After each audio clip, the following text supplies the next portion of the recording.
Hey guys, welcome back to our YouTube channel. So in this video tutorial, I'm going to show you on how to transfer data from eFootball 2023 to 2024. So if you accidentally lose your device and you want to transfer all of your data to your new phone, so just follow this step.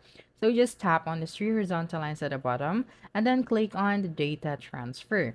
So as you can see, you can transfer your linked data from a different device to this device. Choose the method of data transfer you wish to use.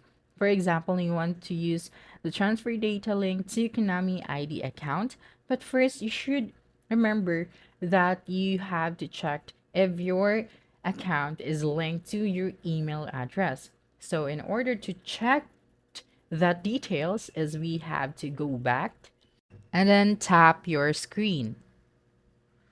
Okay, so you will then just have to wait for a few seconds.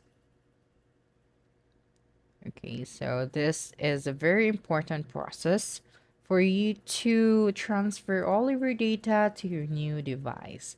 So now just click on the extras at the top right corner of your screen and then select the support. And then select the linked data.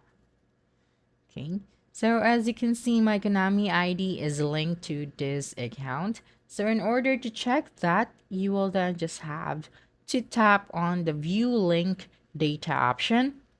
So it's below the link using Google Play and you will be redirected to this page. So make sure to take a screenshot of these details so that you could be able to use this in the future if you accidentally forget your password and lose your device. So let's go back here. Now, tap on the three horizontal lines again and click on data transfer. And when you tap on the transfer data link to Konami ID account, you will be redirected to your web browser. And then just tap on this red one and then type out your email address as well as your password. So after typing out your password, you will then just have to click on the login option. And after doing so, you would be able to see this message. The data has been transferred.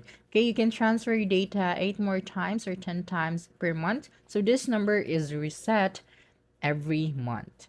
So that's it. Don't forget to subscribe to our YouTube channel for more video tutorials in the future. Bye.